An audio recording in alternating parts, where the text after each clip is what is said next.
Yes, পেরেছে, আমাদের মেয়েরা পেরেছে। অবশেষে 25 বছর পরে অস্ট্রেলিয়া, নিউজিল্যান্ড এবং ইংল্যান্ডের থেকে নতুন একটা বিশ্বকাপ চ্যাম্পিয়ন দেশ হয়েছে, আর সেই দেশটার নাম ভারত। এই বিশ্বকাপ জয়টা আমার মনে পড়াচ্ছে 1983-তে কপিল দেবের সেই বিশ্বকাপ জয়ের কথা। সেবারেও কিন্তু লাস্ট ভিভ রিচার্ডসের ক্যাচটা এরকমভাবেই অধিনায়ক কপিল দেব পেছনের দিকে ছুটে নিয়েছিল, একইভাবে এইবারেও শেষ ক্যাচটা কিন্তু হরমনপ্রীত কৌর পেছনের দিকে ছুটে নিলেন। 2011-র পর সেই স্বপ্নের নগরী কিংবা মায়ানগরী মুম্বাইতে ভারত আরও একবার বিশ্বকাপ চ্যাম্পিয়ন হলো। সেবারও ছিল মাসের 2 তারিখ, এবারেও মাসের 2 তারিখ 2রা নভেম্বর ভারতীয় মেয়েরা বিশ্ব ক্রিকেট ইতিহাসে এক নতুন ইতিহাস গড়ল। 25 বছর পর নতুন একটা দেশ যারা বিশ্বকাপ চ্যাম্পিয়ন হলো। 25 বছরের খরা কাটিয়েছিল মহেন্দ্র সিং ধোনির ভারত। আর 2005, 2017 সালে মিতালি রাজ যেভাবে ভারতকে ফাইনালে তুলেছিল, কিন্তু শেষ মুহূর্তে তীরে এসে তরি ডুবেছিল, এবারে হরমনপ্রীত কৌরের ভারত সেই জিনিসটা কিন্তু আর হতে দেয়নি। দারুণভাবে ম্যাচে কিন্তু ফিরেছে, তবে হাড্ডাহাড্ডি লড়াই হয়েছে এবং সেই লড়াইয়ে শেষ হাসিটা কিন্তু ভারতে জিতে নিয়েছে।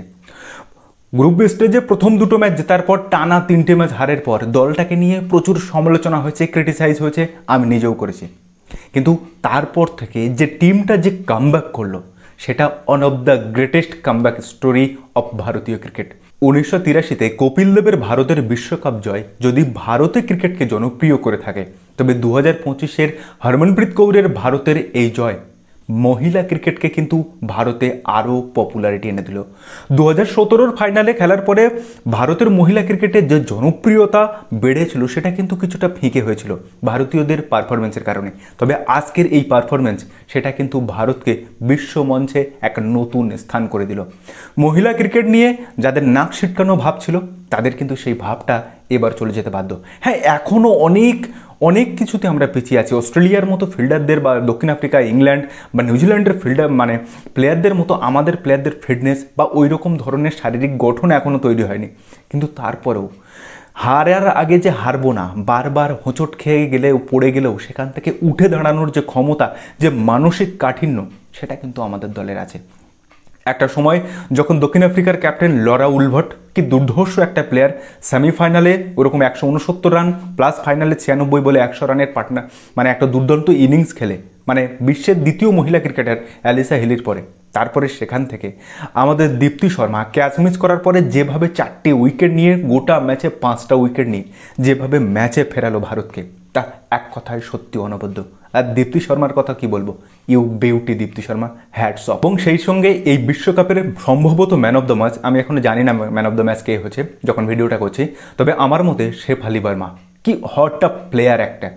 প্রথম থেকে শেফালি বর্মা কিন্তু দারুণ ব্যাটিং করতো আমরা দেখেছি, এবং প্রায় 16 বছর বয়সে যখন সে ভারতীয় দলের সুযোগ পায়, তার ব্যাটিং দেখে কিন্তু প্রত্যেকটা ফ্যান কিন্তু মুগ্ধ হয়েছিল। কিন্তু যখন টুর্নামেন্ট শুরু হয়, এই বিশ্বকাপ টুর্নামেন্ট শুরু হয়, সে কিন্তু দলে সুযোগ পায়নি। প্রতিকা রাওয়াল চোট পেতে বাংলাদেশের সঙ্গে সে কিন্তু দলে ফিরে এলো, এবং আজকের ম্যাচে সে যখন দলে ফিরেছে, তারপরে সে কিন্তু একটা বলেছে যে আমি যখন এই দলটা এসেছি, তখন নিশ্চয়ই ঈশ্বরের কোনো প্ল্যান আছে, আমাকে বড় ইনিংস একটা খেলতে হবে। আর সেই বড় ইনিংসটা তিনি খেলে গেলেন ফাইনালে। এবং আজকের এই ম্যাচটা যদি শেফালি বর্মার আপনারা দেখেন, তবে শেফালি বর্মার কিন্তু ফুটওয়ার্ককে দারুণ পরিবর্তন করেছে। ফ্রন্ট ফুটে করেছে 23 রান, ব্যাক ফুটেতে 30 রান এবং ডাউন দ্য ট্র্যাকে 30 রান। দুর্দান্ত ব্যাটিং তো করেছে, 87 রানের একটা অনবদ্য ইনিংস খেলেছে। অল্পর জন্য তার সেঞ্চুরিটা মিস হলো, কিন্তু একই সঙ্গে সে যখন বল হাতে মাস্টার স্ট্রোকটা দিলেন হরমনপ্রীত কৌর, আহা, প্রথম ওভারের সেকেন্ড বলে এবং সেকেন্ড ওভারের প্রথম বলে তিনি কিন্তু 2টো উইকেট তুলে নিয়ে দক্ষিণ আফ্রিকা ব্যাক ফুটে টেলে দিলেন। এই সঙ্গে স্মৃতি মান্ধানার কথাটা কিন্তু ভুললে চলবে না। শেফালির সঙ্গে 104 রানের পার্টনারশিপ, পরবর্তীতে দীপ্তি এবং হরমনপ্রীত কৌরের 52 রানের পার্টনারশিপ, এবং তারপরে দীপ্তি এবং রিচা ঘোষের 47 রানের পার্টনারশিপ। আর এই দীপ্তি শর্মার কথা কি বলবো, 58 বলে 58 রান এবং 5 উইকেট। বিশ্বকাপে প্রথম কোনো বোলার হিসাবে 5 উইকেট পাঞ্জা নিলেন আমাদের বাংলার দীপ্তি শর্মা। ওফ, কি দুর্দান্ত! প্রত্যেকটা প্লেয়ার নিজের হার্ট দিয়ে কিন্তু খেলেছে, 100% উজাড় করে দিয়েছে মাঠে। এতদিন ভারতের ফিল্ডিং নিয়ে আমরা যে সমস্ত কথাগুলো বলছিলাম, সেই কথাগুলো কিন্তু আজকে হয়নি। আজকে প্রত্যেকটা প্লেয়ার ফিল্ডিং কিন্তু দারুণ করেছে। হ্যাঁ, তার মধ্যেও জামাইমার ক্যাচ মিস আছে, দীপ্তির ক্যাচ মিস আছে, রেণুকা সিং ঠাকুরের একটা 4 গলানো আছে, আপনার স্মৃতি মান্ধানার 4 গলানো আছে, কিন্তু তারপরেও ওভারঅল কিন্তু দারুণ পারফরমেন্স করেছে। এবং মোস্ট ভ্যালুয়েবল যে ক্যাচটা আমনজিৎ কৌর নিলেন, ওফ, ফাম্বেল করলেন, জাগলিং করলেন, কিন্তু 3বারের মাথায় ক্যাচটা নিয়ে কিন্তু ভারতকে ম্যাচটা জিতিয়ে দিলেন। সেই মনে পড়ছিল যে লারা উলভার্টের ক্যাচটা নেওয়ার সঙ্গে সঙ্গে আমার মাথায় কিন্তু ক্লিক করছিল 2024-এ যখন আপনাদের সূর্যকুমার যাদব যখন সেই ডেভিড মিলারের ক্যাচটা নিয়েছিল, ক্যাচ ম্যাচ জিতিয়েছে। এই এক অনবদ্য জয়, এই জয়ের সত্যি মানে যে কী আনন্দ হচ্ছে আপনাদেরকে সেটা সত্যি বলে বোঝাতে পারবো না। যারা এই ম্যাচটা পুরোটা দেখেছেন তারা সকলেই জানেন ওইটা যে কতটা অনবদ্য এবং কতটা এফেক্ট ফেলবে ভারতীয় মেয়েদের মধ্যে, যাদের বাবা মারা কিন্তু ক্রিকেটটা খেলতে দেয় না, তাদের কিন্তু আজকের সময় আসবে। স্মৃতি, জেমিমা, হরমনপ্রীত যেটা চেয়েছে যে গলি ক্রিকেটে পুরুষদের সঙ্গে এবার জন্য মহিলারাও সমান তালে ক্রিকেটটা খেলতে পারে, তাদের সেই স্বপ্ন সেটা কিন্তু সত্যি হতে চলেছে। আর সেই সত্যি করার কাজটা করেছে ভারতের নীল জার্সি গায়ে 11টা মেয়ে, যেভাবে পারফর্ম করেছে। প্রত্যেকবার হোঁচট খেয়ে যখন সাউথ আফ্রিকা ব্যাকফুটে ঠেলছে ভারতকে, সেখান থেকে ঘুরে দাঁড়ানো। শ্রীচরণী বলুন, দীপ্তি শর্মা বলুন, রেণুকা সিং ঠাকুর বলুন, ক্রান্তি গৌড় বলুন, কিংবা শেফালি বর্মা বল হাতে যেমন পারফরমেন্স করেছে তা এক কথা অনবদ্য। একই সঙ্গে ফিল্ডিংয়েও কিন্তু তারা দুর্দান্ত পারফরমেন্স করেছে। ব্যাটিং তো যেখানে 350 রান হবে ভাবছিলাম, কিন্তু আটকে গেল। পরের দিকে রিচা ঘোষ এসে 24 বলে 34 রানের অনবদ্য একটা ইনিংস খেলে দিয়ে ভারতকে কিন্তু 298 রানের। এবং একটা জিনিস কিন্তু মাথায় রাখতে হবে যে যত বড় টিম হোক, যত ভালো টিম হোক, বিশ্বকাপের মতো একটা মঞ্চে ফাইনালে সেখানে কিন্তু 300 রানের টার্গেট তাড়া করা অতটা সহজ নয়। সেটা কিন্তু আবারও প্রমাণিত। ভারত যে 350+ রানটা করতে পারেনি, সেটা ভারতের ব্যাটিং ব্যর্থতার থেকে আমি বলবো দক্ষিণ আফ্রিকার বোলারদের দুরন্ত পারফরমেন্স।